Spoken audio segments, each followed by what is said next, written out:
Bonjour tout le monde, ici Sébastien pour un dernier épisode du Seb Show dédié à Occupation Double Bali. J'espère que vous allez bien. Je vais commencer par vous demander de pas oublier de vous abonner à ma chaîne et de vous abonner sur toutes mes autres plateformes. Vous avez les adresses en bas de ce vidéo aussi par rapport au fait que ça m'aide. Ça m'aide à grossir, ça m'aide par rapport à la visibilité que la chaîne a. Donc, vous seriez super gentil pour ceux qui ne l'ont pas déjà fait. Pour les autres, merci beaucoup de continuer à m'appuyer. Je suis vraiment très heureux de ça. Je vais peut-être revenir une fois de temps en temps avec ce petit speech-là. Là. Je suis désolé d'avance. Je le sais que en apprenant un petit peu les rouages de vidéos puis de YouTube, ces choses-là, le nombre d'abonnés a son importance, qu'on le veuille ou non. Donc, si vous voulez vous inscrire, merci beaucoup, je l'apprécie énormément. Je sais que ce petit vidéo-là, dans le fond, petit, je sais pas, il y a beaucoup de stock à parler quand même. J'étais un peu en retard, un peu beaucoup, mais je tenais à le faire, j'avais pris énormément de notes. J'ai fini ce matin de vous lire sur tous vos commentaires sur Facebook, sur YouTube. J'ai pas encore fait de Twitter, je suis vraiment désolé. Je veux le faire, mais je voulais faire quand même ce vidéo aussi avant. C'est le premier de 3 vidéos que je vais tourner aujourd'hui. Je vais les faire en rafale. Surprenez-vous pas si j'ai le même chandail sur le dos. Celui d'Occupation Double, évidemment, celui de la finale de Survivor aussi qui s'est terminé en décembre. Et la saison d'Amazing Race là, qui a commencé quand même il y a 4 ou 5 semaines. Je suis en retard beaucoup. Comme je vous ai expliqué un petit peu dans le dernier vidéo que j'ai mis en ligne la semaine dernière environ, la semaine dernière ou il y a 2 semaines. Il y a eu beaucoup de changements. L'achat du fond vert pour les prochaines vidéos, nouvel ordinateur, des choses comme ça. Donc, il y a eu beaucoup de changements. Il y a eu mon déménagement. Ça fait en sorte que j'ai pas eu le temps. Bon, je m'excuse. Mais là, je vais vraiment essayer de reprendre un bon rythme, de toujours me tenir à jour et de vous fournir les vidéos sur une base un peu plus constante, un peu comme l'automne passé là, que j'avais tenté. Donc, ça mixé avec le Twitch et tout le reste. Donc, en tout cas, merci de m'écouter encore. Donc, sautons dans le sujet d'Occupation Double. Euh, Écoutez, moi, j'en revenais pas, puis j'étais encore traumatisé de la fin de saison d'Occupation Double. Bon, il y a la finale, il y a l'heure de vérité, mais au-delà de ça, là, on nous a donné 2 semaines, presque 2 semaines, c'est 7 épisodes qu'on nous a donné, genre, de scrap ramassé, là. Je veux dire, 90% du contenu de ces épisodes-là, d'arrière-scène, ces choses-là, c'était toutes des affaires qu'on avait déjà vues. On rajoutait un petit élément, on rajoutait une petite niaiserie. Tu sais, c'est comme. Ça valait-tu la peine de nous faire 2 semaines de ça? Je veux dire, il aurait pu rapper ça dans un épisode, ça aurait été beau. Ils ont étiré la sauce et ça m'a fait comme le sentiment que c'était pas censé être ça au départ. Je sais pas si vous avez eu le même sentiment que moi là-dessus. Commentez là-dessus si vous voulez. Euh, Moi, j'ai eu le sentiment qu'il avait pensé à autre chose, que ça devait durer plus longtemps, puis que dans le fond, à la toute fin, ils ont écrasé ça. Il fallait qu'ils bouchent des trous. Ils ont mis des épisodes comme ça d'arrière-scène. J'ai bien de la difficulté à croire qu'ils ont fait ça de façon légitime puis qu'ils voulaient vraiment. C'est sûr que ça ne leur coûte rien de faire ces épisodes-là. On s'entend là, que pendant 1 semaine et demie de temps, je veux dire, ils font juste reprendre des séquences qu'ils n'ont pas montrées, ou en tout cas des bouts de séquences qu'ils n'ont pas montrées parce qu'ils montraient des séquences qui avaient déjà été diffusées. Mais le sentiment, ça a été vraiment que peut-être. Je sais qu'il y a eu le départ d'Alexandra qui a peut-être changé un peu la donne.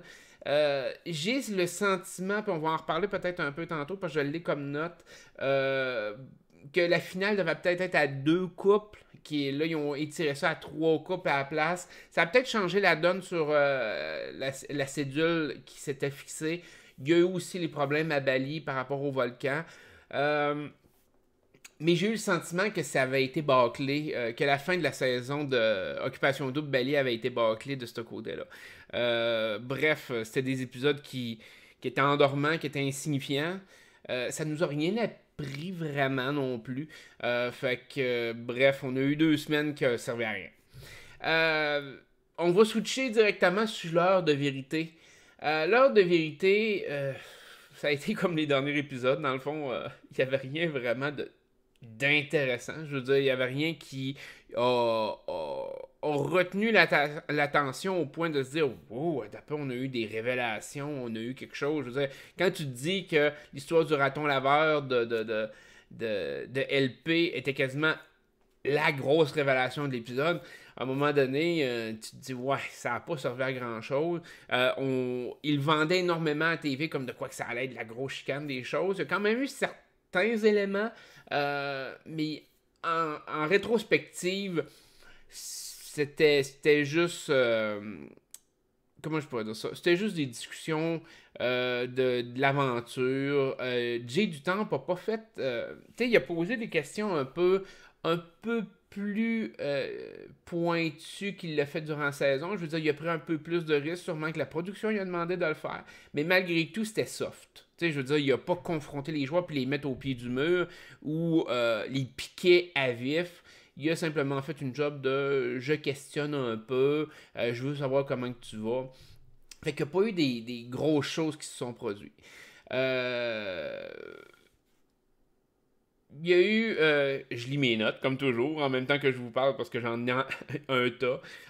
L'événement marquant, je pense, l'heure de vérité, ben c'est ça. Il y a eu Karim et Karine qui se sont confrontés. Karine qui a blasté Karim à tour de bras. C'était, je dirais, d'une part légitime. De l'autre, je comprends aussi la mentalité de Karim. On en a parlé pas mal cette saison-ci de cette relation-là. Je pense que c'est surtout toutes les accroires que Karim a faites à Karine qui a créé ce genre de situation-là. S'il n'avait pas commencé à y dire des choses extraordinaires, puis on dirait qu'il a pris le même pattern un peu avec Shani. On sait qu'ils sont plus ensemble aujourd'hui. J'ai l'impression que il est jeune, il bullshit pour avoir ce qu'il veut. Puis ça a donné un peu cette impression-là. Karine avait pas nécessairement bien agi non plus avant, sauf que on n'a pas eu le sentiment qu'elle bullshitait. On a l'impression peut-être que c'est dans sa personnalité qu'elle switchait d'un gars à l'autre dans l'aventure, mais on n'a pas eu la sensation qu'elle le faisait dans le but d'obtenir quelque chose. Fait que, bon, je pense qu'ils ont chacun leur tort, ils ont chacun leurs affaires. La chicane a dégénéré un peu trop, au point que, puis ça c'est quelque chose que j'ai encore comme... Il y a eu Alanis qui braillait, qui était plus capable. Crime, une chance qu'elle n'a pas resté toute l'aventure, parce qu'elle disait elle-même, tu sais, je suis contente d'être partie la semaine 1. Hey man, t'arrives, puis t'as une chicane de même qui je considère assez insignifiante comparée aux chicanes que j'ai déjà eues dans le loft, là.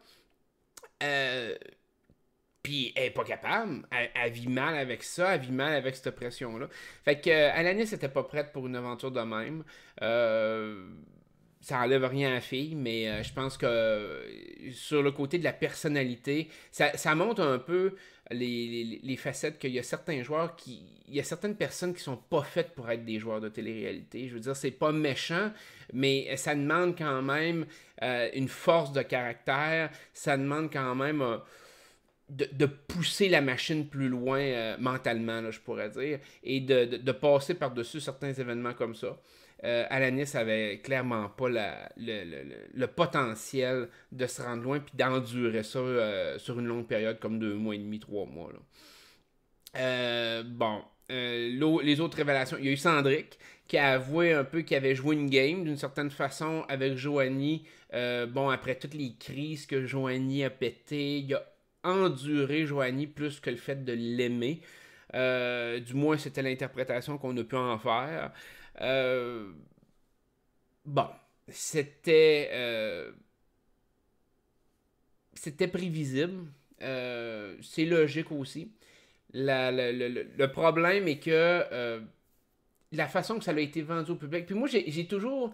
C'est toujours la petite affaire qui m'énerve. Puis peut-être plus par rapport à Occupation Double, mais en général, la télé-réalité, c'est toujours l'aspect de mentir au public ou bullshiter le public. Ça, je suis pas capable. Je préfère un joueur qui va, oui, bullshiter les joueurs, qui va jouer sa game. Ok, t'es dans une game, tu joues rough, tout. Mais qu'au moins, ait le respect du public. De dire, bon, au moins, je te dis ce qu'il y en est, puis c'est comme ça. Puis Puis dans Occupation Double, j'ai beaucoup le sentiment que c'est ça qui arrive trop souvent. Qu'on bullshit le public par rapport aux sentiments qu'on peut avoir, par rapport à ce qu'on vit. Et c'est quelque chose que je respecte pas beaucoup. Fait que de ce côté-là, j'ai de la misère avec ce que Cendric a fait. Parce que d'avoir bullshité Joanie, mais d'avoir quand même dit la vérité au public, bon, au moins, je dirais, il a joué la game. Il a joué la game. Regarde, il a utilisé Joanie pour se rendre à la fin. Good for him, tu sais, je veux dire, il a bien fait. Puis c'est comme ça. Mais le fait d'avoir menti puis d'avoir traîné ça avec le public pour faire semblant qu'il était encore en couple puis qu'il était amoureux pour gagner la maison, ça je respecte pas ça. Il y a eu l'annonce aussi, puis ça je me rappelle pas si c'est dans l'heure de vérité, ça se peut que ça... Oui, je pense que c'était dans l'heure de vérité, Jill l'avait annoncé, le résultat du vote de la carte d'immunité. J'ai trouvé ça intéressant quand même qu'il aborde ce sujet-là. Je pensais pas qu'elle allait quand même donner les résultats, que c'était PH, Cendric, Adamo, LP, Karim et Phil dans l'ordre par rapport à la carte d'immunité. C'est un ordre logique. Je trouve que ça se tient par rapport au moment où ce que le vote a été pris. Fait que, bon, comment je pourrais dire ça? Donc, y a cet aspect-là, au moins de production J, je l'ai apprécié d'avoir l'air de montrer. Puis ça a été là un peu la même chose avec les coulisses, même si ça s'est étiré à la fin. De montrer l'envers du décor, de dévoiler les votes. Je trouve que ça demande quand même un certain cran. Oui, il pourrait nous mentir, on s'entend, c'est pas exclu non plus. Mais je trouve que ça demande quand même une bonne force de la maison de production pour se dévoiler de la sorte et montrer au Québec un peu ce qui se passe en arrière. Fait que... félicitations, ça a été bien monté de ce côté-là. Je cherche mes mots un peu aujourd'hui. Ça fait quand même un bout que je vous ai pas fait des longs vidéos, puis Occupation Double était un peu loin dans ma tête. Fait que j'ai des notes, mais des notes que j'ai prises en décembre. Fait que là, en même temps, j'essaie de tout conjuguer ça de la façon que je voulais le dire à ce moment-là. Malheureusement, je l'échappe un peu. Il faut pas que vous m'en vouliez. Ça devrait pas rester comme ça à l'avenir. Bon. Fait que là, l'heure de vérité est en arrière de nous autres. C'était pas mal ce que je voulais parler. Il n'y avait pas d'événement là, qui m'a fait comme je disais plutôt wow ou my god, c'est dégueulasse ou c'était quelque chose de banal. Une émission comme un autre ou presque. Fait que on a eu des épisodes plus explosifs que l'heure de vérité, on va s'entendre. Donc, au final, ça peut résumer un peu l'heure de vérité. Par contre, ce que je vais emmener, c'est plus les questions, les commentaires que vous m'avez fournis, dans le fond, dans les 2 derniers mois, par rapport à la production. Donc, il y avait des bonnes questions, il y avait des bons commentaires. Des fois, j'ai mixé des questions et des commentaires ensemble, fait que surprenez-vous pas. Si je vous nomme, ou que je nomme pas personne, c'est pas méchant contre vous. Si je nomme pas personne, c'est que souvent, c'est quelque chose qui revenait souvent. Ou si je vous nomme puis que c'est pas tout à fait ce que vous avez dit, c'est parce que j'ai mixé 2 affaires ensemble. Fait que ça peut ressembler à ça. Bon, une des choses qui m'est revenue souvent, c'est tout ce qui est par rapport à la twist, par rapport à la production. Est-ce que c'est arrangé? Est-ce que c'est réfléchi? Jay Dutemps a quand même commenté sur la question. J'en ai parlé aussi un peu plus tôt dans une autre vidéo. Est-ce que c'est arrangé? La réponse c'est globalement, non. Okay? Quand je parle de globalement, c'est qu'il va toujours avoir un petit côté de la production, du moins de ce que moi j'ai vécu. Je parle pas nécessairement d'Occupation Double. Occupation Double, la production a l'air de s'ingérer beaucoup plus. Ça, c'est mon avis. Je regarde d'autres téléréalités ailleurs dans le monde, ou aux États-Unis, entre autres, Amazing Race, Survivor, Big Brother. La production a l'air de tenter de s'immiscer le moins possible dans ce qui se passe. Par contre, quand on regarde Occupation Double, puis c'est ça que l'envers du décor nous a appris un peu, c'est qu'il y a vraiment une interaction avec les gens. Et ça, c'est particulier. Je veux dire, avec les gens de la production, avec les caméramans. Parce que, du moins de ce que je connais de la télé-réalité américaine, les joueurs sont pas censés interagir en dehors du jeu avec les caméramans, les preneurs de son, ces choses-là. Donc, si, exemple, oui, le caméraman peut peut-être poser une question, mais à leur rapport au jeu, c'est pas de fraterniser avec le joueur. Donc, Occupation Double est peut-être une bête spéciale à part de ce niveau-là.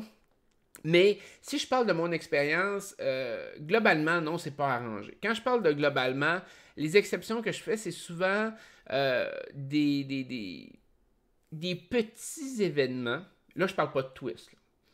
Je parle vraiment de monter le show en soi, puis l'interaction avec les joueurs, ce qui se passe dans l'aventure. Donc, habituellement, il n'y a pas de deuxième prise, il n'y a pas, comment je pourrais dire ça, donc, à moins vraiment d'avoir quelque chose de bien particulier qui survienne. Je vais prendre quelqu'un qui pourrait se blesser, mettons, ou puis même à ça, ils vont le laisser faire.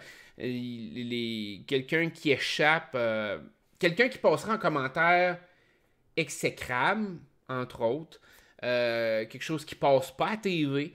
Des fois, la production va arrêter comme. En tout cas, Love Story, c'est déjà arrivé. Qui ont arrêté les caméras en live sur Internet pour pas que ça soit diffusé. Parce qu'il y a toujours un délai. Ils se donnent un délai au cas où que. Pour eux autres, le façon de voir ça, c'est qu'ils veulent pas détruire la réputation de quelqu'un.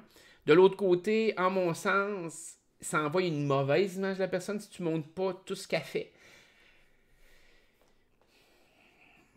C'est dur à dire, de juger est-ce que c'est bon, est-ce que c'est pas bon. C'est une décision sur de la personne qui est en arrière scène à ce moment-là, de dire oh non, ça passera pas, ou oh ça va trop nuire à la personne, ou bon. De ce côté-là, est-ce que c'est bon, est-ce que c'est pas bon?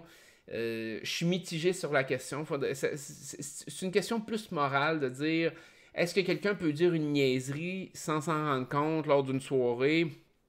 Est-ce que tu va le passer pour faire en sorte que tout le monde le juge? Le X, c'est que s'il faisait ça avec tous les joueurs, je vous dirais bon, au moins c'est pour tout le monde. Le problème qu'il y a souvent dans des productions comme ça, c'est que quand tu as des favoris, ils essayent de les protéger. À la longue, quand ils savent qu'un joueur est bien aimé, ils essayent de dire ouais, ben écoute, il est bien aimé, il a dit une niaiserie. Est-ce que c'est vraiment important de la montrer? Donc là, à ce moment-là, ils vont laisser tomber. Par contre, un joueur qui est déjà détesté, la niaiserie elle va passer, je peux vous le garantir. Fait que, et on l'a vu un peu avec Joanie, on l'a vu avec Karine cette année. Quand il y avait des niaiseries, quand il y avait des chicanes, quand ils laissaient pas mal tout passer avec eux autres. Tandis que on peut regarder du côté comme d'Adamo ou de PH, ils ont probablement exempté un peu ces deux joueurs-là sur certaines facettes. Puis là, je dis pas que c'est des mauvaises personnes, je dis pas qu'ils ont dit de la merde toute la saison, mais je veux dire, s'ils l'ont échappé une fois ou deux, probablement que ça a juste pas passé. Ça, c'est mon avis. Puis c'est comme ça que les téléréalités agissent généralement. Quand ils voient qu'il y a un joueur qui peut être bien aimé, ils essayent de mettre le côté positif vers ce joueur-là pour favoriser le vote vers cette personne-là. Si quelqu'un est vraiment détesté, ben ils vont mettre l'emphase sur le négatif. Donc ça, c'est peut-être un peu plus l'aspect que je vous dirais qui est arrangé d'un sens. Donc quand la production a ses favoris, oui, ils vont peut-être montrer un peu plus le joueur, oui, ils vont le montrer sur un meilleur angle. Quand ils détestent quelqu'un ou quand quelqu'un lui tape ses nerfs, ils vont s'arranger pour montrer ses mauvais bouts. Est-ce qu'ils inventent des bouts? Non. Mais c'est certain qu'ils vont monter le show en fonction de... C'est sûr que si tu as quelqu'un comme Joanie qui dit 40 niaiseries dans la journée, ben ils vont peut-être dire, regarde, elle est détestée, on va montrer ses 40 niaiseries. PH en fait une dans sa journée, ils vont dire, oh, ben c'est PH, regarde, on va la laisser passer, de toute façon, c'est pas si grave que ça. Fait que c'est du montage. Tu peux pas arriver puis critiquer la production de faire du montage. Puis les gens disent, les joueurs se défendent beaucoup souvent en disant ah, ils ont montré juste mes mauvais bouts. Puis il y a je veux dire, il y a du public aussi qui fait exactement la même chose, qui dit ah, ben là, ils ont mis l'emphase sur le négatif avec Joanie, c'est juste du montage. Oui, mais ultimement, ils l'ont pas inventé. Ça existe. Fait que, il faut que vous vous mettiez quand même dans le coquille que elle l'a fait pareil. T'auras beau dire que ça a été du montage, que c'est que ça. Tous les mauvais bouts, ils l'ont montré. Est-ce qu'ils ont exempté des bons bouts de elle? Peut-être. Mais je veux dire, l'horaire était quand même chargé ces mauvais bouts. Elle devait manquer de temps pour en avoir des bons puis des très bons. Puis c'est une chose quand tu sors de là, ils ont montré plein de mauvais bouts. Puis les autres joueurs disent ben non, on avait du fun avec cette personne-là, on l'aimait en dedans. Là, à ce moment-là, tu peux commencer à te questionner, dire attends un peu, là, ils ont-tu vraiment mis l'accent sur le côté négatif, puis qui ont vraiment tout mis le positif de côté. Mais ça n'a pas été le cas cette fois-ci. Ça a été vraiment mis l'emphase sur le fait que Joanie, autant les joueurs qui sont sortis de l'aventure, autant les séquences qu'on voyait, étaient toujours exécrables. À un moment donné, allez-y avec la logique. C'est sa personnalité, puis that's it. Bon. Tu sais, c'est pas juste une question de montage rendu à ce stade-là. Là. OK. Les twists. Bon, Jay du Temple nous a dit que les twists sont prévus d'avance. Je vous en avais parlé un peu dans une autre vidéo. Quand je vous expliquais, c'est que oui, toutes les productions de télé-réalité ont des twists prévus d'avance, d'une certaine façon. Ils ont des twists de dire, ben, peut-être qu'à un certain moment, on va les utiliser. On va arriver, puis on va faire... on va y pitcher dans l'aventure. C'est des idées comme ça, c'est une liste d'idées. Mais s'ils ne voient pas la pertinence de la twist, ils la feront pas. C'est comme ça, je veux dire. C'est des twists qui se gardent pour créer des situations, pour créer des choses, des revirements, pour surprendre le téléspectateur, pour surprendre les joueurs. Mais s'ils voient que ça n'a aucun impact, je veux dire, je vais prendre l'exemple du vote de quand Joanie a été avec Noémie. On va extrapoler de dire que cette semaine-là, la personne que tout le monde voulait voir sortir, c'était. Ben, même à ça. Tu sais, la personne banale que le monde pensait voir sortir, c'était Karim. Probablement qu'il n'aurait même pas utilisé la twist, il aurait juste laissé Karim se faire éliminer. Point. C'est comme ça. Je veux dire, il n'y aurait pas rajouté une twist pour en faire comme oh, de toute façon, même si on met la twist, ben ça sera. Ça va être Karim qui va partir. Il s'en serait foutu, là. Mais dans ce cas-ci, ils ont voulu rajouter ça parce qu'ils savaient que ça créerait du drame. Fait que, est-ce que la twist a été réfléchie d'avance? Oui, peut-être. Mais est-ce qu'il était prévu cette semaine-là et à cet épisode-là d'être mis en place? Moi, j'y crois pas une seule seconde. Il y a des twists que oui, ils savent que déjà d'avance, mais c'est des twists que on a le sentiment déjà qu'ils y avaient pensé. Des grosses twists. On pense au deuxième tapis rouge. OK, ça, c'est une twist que la production avait pensé même avant que le jeu commence et on l'ont appliqué avant que le jeu commence. On le voit que ça n'a pas été écrit sur un coin de table. Ça, il y en a des twists comme ça. Survivor en a beaucoup. Big Brother en a aussi. Mais la production se garde toujours une marge de manœuvre qu'ils peuvent mettre une twist dans le jeu. Ils peuvent rajouter un petit élément qui fasse comme... Ça ne garantit pas qu'ils vont réussir. Mais ça change la dynamique. Puis comme j'expliquais, Noémie aurait très bien pu tenir son bout, puis que finalement, ça soit Joanie qui craque, laisse Cendric partir, ou veuille partir, ou peu importe. Je veux dire, on ne sait pas ce qui aurait pu arriver à ce moment-là. Cendric se faire éliminer durant ce vote-là, LP qui reste, LP aurait peut-être pu finir avec Noémie. On sait pas, là, j'extrapole. Ou peut-être que Joanie, ce serait vraiment mindé de dire je m'en fous, Cendric est parti, moi je reste, puis j'essaye d'éliminer les gars, j'essaye d'éliminer les filles qui ont éliminé Cendric. Aucune idée comment que ça aurait pu se jouer. Mais finalement, ils sont allés avec la twist pour au moins donner la chance à Joanie de défendre Cendric. Ça a été ça, dans le fond.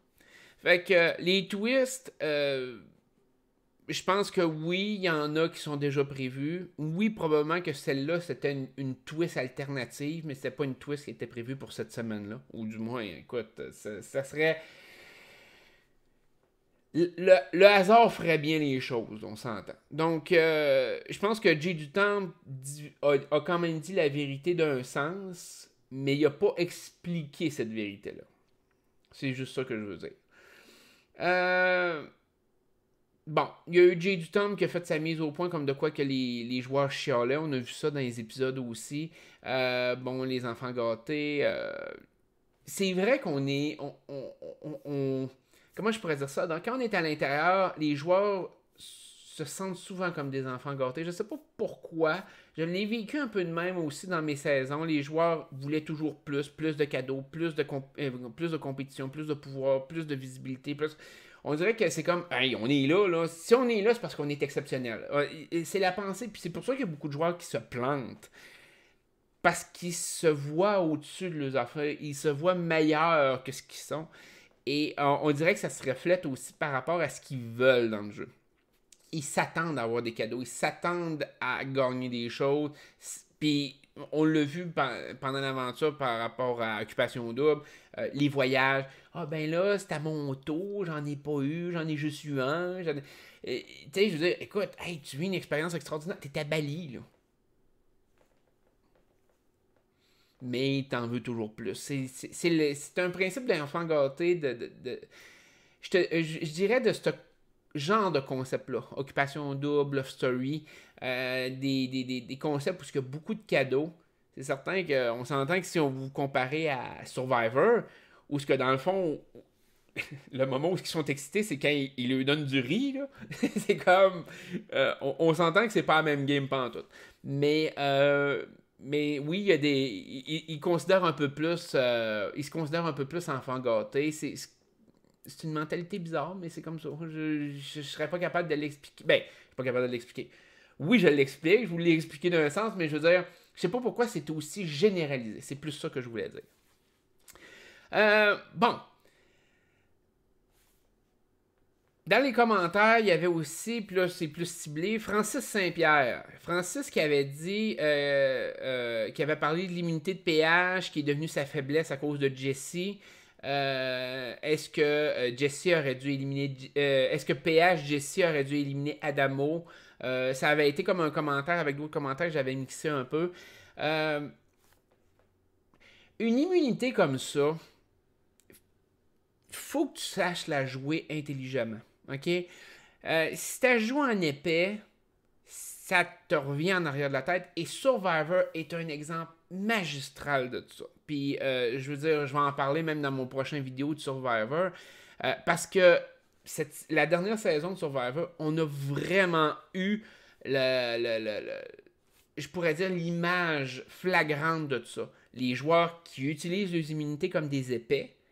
Alors que tu avais de l'autre côté Ben, qui était un joueur qui avait beaucoup plus la mentalité de savoir jouer la game, qui a utilisé ses immunités d'une façon tellement brillante à chaque fois, il a gagné. Et c'est ça le problème que PH a eu, c'est que on est dans un jeu de télé-réalité, donc nécessairement, tu peux pas juste te fier à toi tout seul, d'un sens. Ou en tout cas, faut que tu essayes au fil du jeu de bâtir quand même certaines alliances, certaines amitiés, certaines choses. Donc, tu n'as comme pas le choix de te confier un peu, de donner un peu de détails. Je pense que PH, de le dire à Adamo, a pas été idiot. Adamo, dans sa personnalité, était un joueur qui était beaucoup plus loyal, était beaucoup plus proche, était vraiment un ami. Adamo aurait pu quand même utiliser cette information-là, mais c'était pas dans la personnalité d'Adamo de le faire. Le problème est survenu quand PH s'est confié à Jessie, parce que Jessie, c'est une émotive, c'est une fille qui a plus de misère à garder des secrets. C'est une fille ouverte, elle parle de tout, et elle s'est échappée. Il a fallu qu'elle en parle à tout le monde. Fait que, est-ce que PH a fait un mauvais move? Je dirais oui et non. Oui, dans le sens que le fait de se confier à Jesse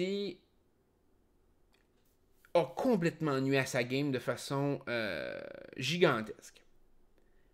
Mais de ne pas se confier à Jesse à ce moment-là, Jesse, en l'apprenant, aurait dit, attends un peu, tu me caches des choses. Tu sais, je veux dire, tu sais, il faut que vous voyez ça un peu dans l'idéologie que le gars voulait quand même être en couple avec elle. Il dit tout. Il veut être respectueux, il veut...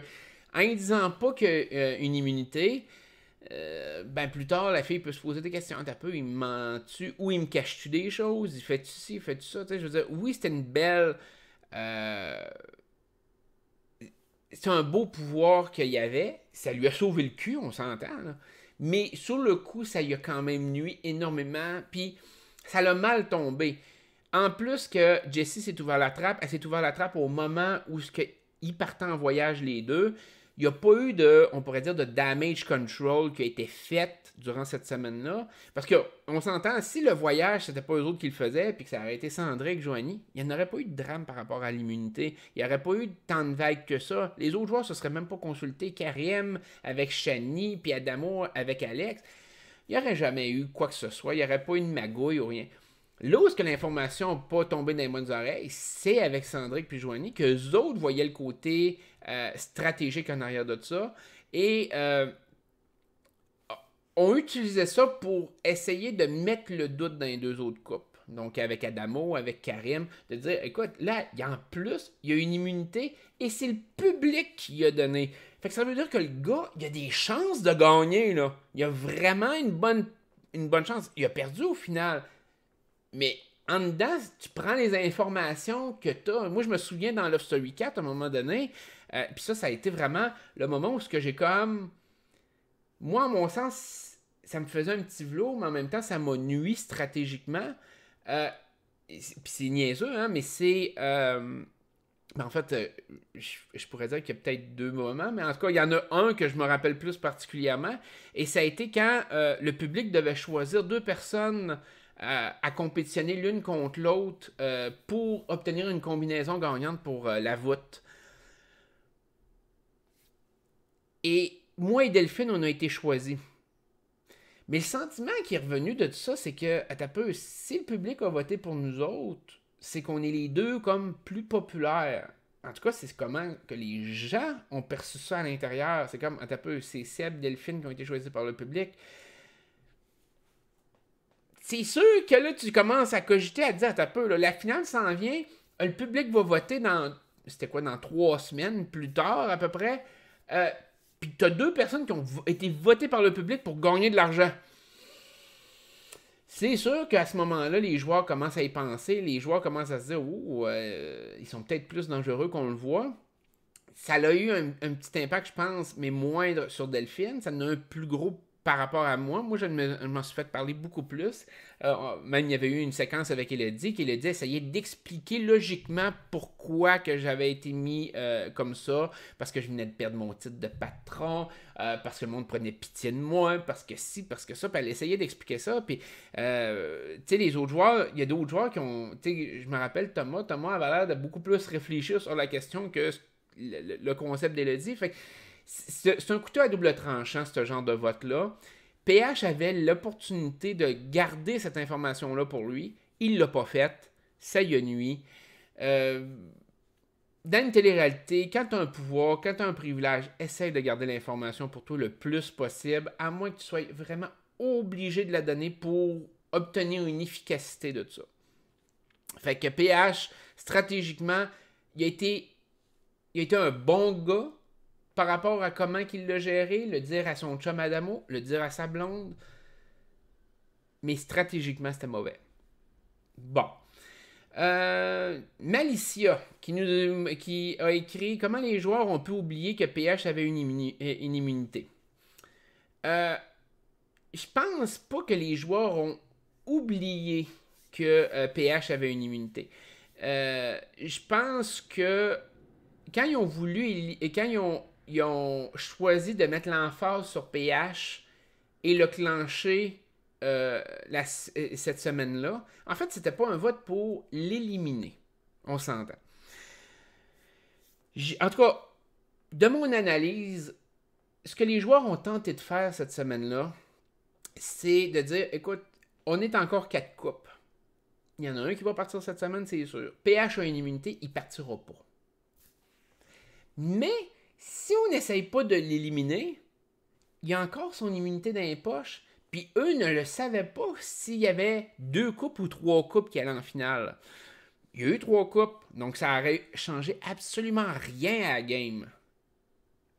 Mais, s'il y avait eu juste 2 coupes qui seraient rendues en finale, de ne pas voter ou de ne pas provoquer que PH se fasse éliminer, ben ça faisait, ou que le couple PH-Jesse se fasse éliminer, je veux dire, ben ça faisait en sorte que PH, lui, gardait son immunité dans ses poches, il s'en allait dans les 3 derniers, puis il l'utilisait là. Moi, c'est comme ça que je l'ai compris, que j'en ai déduit, de dire, écoute, PH, il avait tout le pouvoir possible s'il restait bien que 2 coupes à la fin. Et il gardait son immunité. Fait que moi, je pense que l'analyse que les coupes en ont faite, surtout Joanie Sandrick, c'est de dire, écoute, au moins, on va y flusher son idole tout de suite. Puis, ben, je dis idole, là, désolé, hein, j'étais avec la mentalité Survivor, mais on va flusher son immunité tout de suite. Puis, peut-être qu'il va être accessible à être éliminé la semaine prochaine. On sait pas.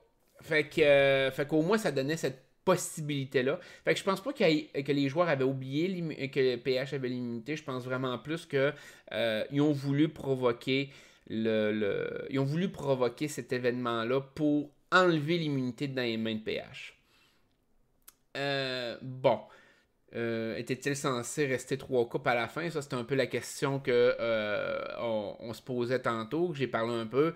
J'ai l'impression qu'avec la façon que la fin s'est déroulée, les 7 épisodes qui ont été faits, j'ai beaucoup de difficulté à croire qu'il y avait 3 coupes qui se rendraient en finale, ou ça a été influencé par rapport au départ d'Alexandra. Malgré tout, j'ai vraiment l'impression que la finale n'aurait pas été à 3 coupes. Ils l'ont étiré parce qu'il y avait 3 coupes très populaires. Ben, populaires, on s'entend, Joanie Sandrick l'était moins, mais il provoquait des choses. Donc, il y avait une certaine popularité de ce côté-là qu'il voulait exploiter lors de la finale. En éliminant un couple, ça enlevait ce petit thrill-là supplémentaire, en mon sens, parce qu'il sacrifiait un couple qui pouvait potentiellement lui rapporter bien de l'argent. Fait que, je pense. En éliminant un couple dans les 4 derniers, ben, il prenait la chance que peut-être un couple important se fasse éliminer, mais globalement, ça aurait été le cas s'il avait éliminé à 3 couples et qu'il en aurait resté juste 2.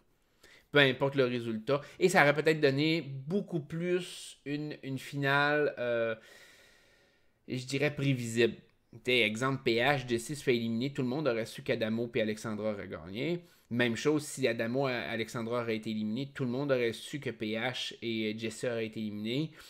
PH, Jesse contre Adamo, Alexandra, bon, ça aurait peut-être été plus splitté, mais c'était quasiment le seul cas de scénario possible pour créer un certain engouement. Mais en rajoutant Joanie Sandrick dans l'équation, ben, on savait pas comment que ça allait se dessiner. Les pro-Joanie Sandrick, allais-tu voter massivement pour eux autres? Allais-tu choisir un autre couple vu que le couple chiait? Pour qui il voterait? Bon, il y avait beaucoup de données dans les airs. Puis ça a donné une finale peut-être un peu plus intéressante de ce côté-là. L'autre question aussi ça c'était une question que moi je m'étais posée. J'en ai parlé aussi à des joueurs. C'est bon, qu'est-ce que la production aurait fait si le vote, dans le fond, l'immunité qu'ils ont offert, que PH a gagné par le public, si cette immunité-là avait été gagnée par un joueur déjà éliminé, qu'est-ce que la production aurait fait? C'était presque impossible que ça arrive. OK? Normalement, la production monte le show d'une certaine façon. Ils ont 3 semaines d'avance. Ils ont monté le show, puis ils savent à peu près quel joueur va être reçu positivement puis quel joueur va être reçu négativement. Ce que la production d'une télé-réalité essaye de faire, c'est pas d'éliminer les plus détestés, c'est pas d'éliminer les plus aimés. Ce que une production de télé-réalité essaye de faire, c'est d'éliminer ceux qui provoquent rien, qui sont neutres, qui nous laissent indifférents. Puis s'ils nous laissent indifférents, le monde ne vote pas pour eux autres. Puis c'est un peu ce qui est arrivé. Je veux dire, dans l'entre-deux, on pourrait dire que la majorité des joueurs qui ont été éliminés nous laissaient indifférents. Dans le milieu d'aventure, je veux dire, jusqu'à même Karim et Shani, C'était des joueurs qui soient là, qui soient pas là, ça faisait aucune différence. T'avais LP un peu plus, mais à part de ça, ça se résumait pas mal à ça. Fait que Philippe, pas assez aimé pour ça. Karim, même chose. Chris était parti.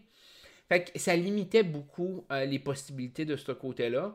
Fait que les risques que ça arrive étaient extrêmement minces. Si c'était arrivé, est-ce qu'il nous aurait dit la vérité?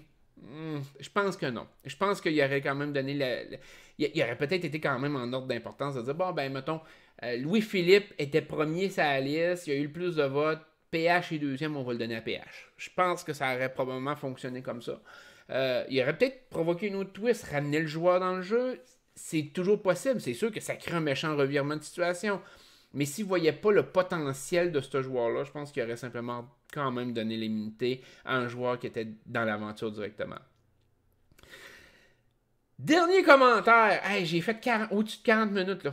My God, je suis désolé. Mais écoutez, il fallait que je reprenne quand même bien du temps. Puis j'ai répondu quand même à pas mal toutes vos questions, fait que c'est quand même pas pire. La dernière chose qu'on m'a parlé, c'était, Joanie Sandrick. La défense de Joanie Sandrick, la majorité des gens parlent du fait que s'il n'avait pas été là, le show aurait été plate. OK.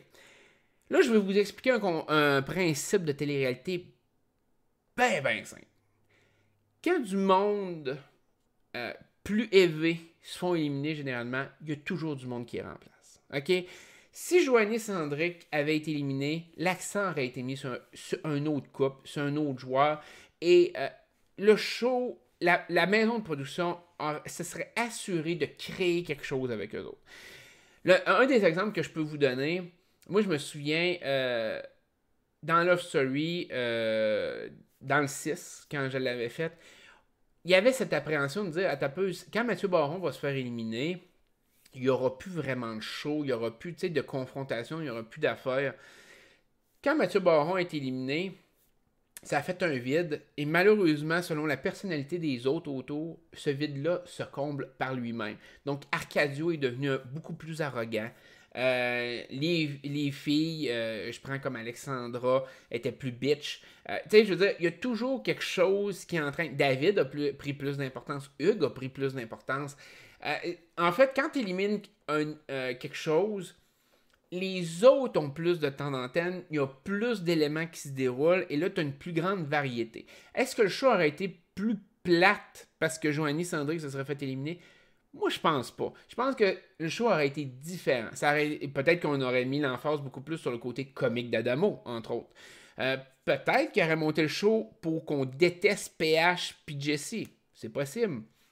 Peut-être que le show aurait été monté, dépendamment à quel moment il aurait été éliminé, mais si LP aurait resté, peut-être que la production aurait mis l'emphase sur le fait que LP se match avec Noémie. Pourquoi pas? Si Joanie était restée malgré que Sandrick se faisait éliminer, il aurait peut-être permis à Joanie d'avoir des activités qui auraient mis la merde par rapport aux autres couples. Il y a toujours des twists, il y a toujours je pourrais dire, un recalibrage des forces en présence dans une télé-réalité. Dès qu'il y a un joueur important qui part, généralement, ça se stabilise. Je dis pas que des fois, c'est de la même amplitude. Je dis pas que c'est exactement la même chose. Mais je dis juste que c'est pas parce qu'un joueur se fait éliminer que le show devient plate pour autant. Le vide se compte par lui-même. Fait que il faut pas avoir cette mentalité-là d'avoir peur de perdre un joueur qui est plus marquant. Si le joueur mérite pas d'être là, il mérite pas d'être là, il se fait éliminer. Et là, on voit dans les autres joueurs, c'est qui se démarque après l'élimination. Parce que des fois, ça prend juste ça. Ça prend juste une élimination pour que ça pop. Que quelqu'un grandisse, je pourrais dire, dans l'aventure. Puis ça, il y a eu beaucoup d'exemples de ça. Moi, à Love Story, je l'ai vécu, justement. Dans le Love 6, je prends un exemple, à l'intérieur... David prenait pas tant de place que ça, jusqu'à l'élimination de Baron. Dès que Baron a été éliminé, David a pris beaucoup plus d'ampleur à l'intérieur même. Pourquoi? Parce que Baron, c'était le même style que lui. Il était deux chums, puis le fait que Baron était là, David s'écrasait. Je veux dire, je vais utiliser le terme s'écraser, c'est pas négatif par rapport à David, là, mais je veux dire, Baron prenait énormément de place. Sauf que le monde a découvert David après coup, ont découvert plus Hugues aussi. Fait que c'est des mentalités comme ça, puis ils sont venus proches de gagner quand même. Je veux dire, ils se sont rendus en finale. Fait que c'est un peu ça. Moi, c'est juste ça qu'il faut que vous sachiez, c'est que c'est pas en éliminant un joueur que le show devient nécessairement plate. Des fois, au contraire, un joueur important, puis je me rappelle d'une saison de Big Brother au début, il y avait un joueur qui prenait énormément d'impact, je pense qu'il s'appelait Eric. Et l'élimination d'Eric, qui prenait énormément de place, que le monde disait, mon Dieu, si Eric s'en va, il n'y aura plus de show, a fait en sorte que tu avais Kaser qui a pris énormément de place parce que Kaser a scellé le destin d'Eric et ça a changé la dynamique du jeu d'une façon incroyable parce que là, le fait d'éliminer Eric a créé une genre de coupure à l'intérieur de la maison de Big Brother. Ça a créé de la merde comme ça n'avait pas de maudit bon sens. Alors que tout le monde s'attendait que le fait qu'Eric reste, ça ferait le show. Puis on a eu un show 100 fois meilleur avec l'élimination d'Eric. C'est juste ça que je veux dire. Des fois, c'est juste qu'un joueur polarise tellement l'attention, ça permet pas aux autres joueurs d'éclore. Et des fois, je vous dis pas que ça serait une réussite à chaque fois, mais des fois, faut pas avoir l'excuse de dire « Ouais, il n'y aurait pas eu de show sans elle. » C'est juste ça que je veux dire. Bon, à 46 minutes, je pense que j'ai fait le tour d'Occupation Double. J'ai encore 2 autres vidéos à tourner plus tard. Donc, là-dessus, je pense on scelle la saison d'Occupation Double Bali.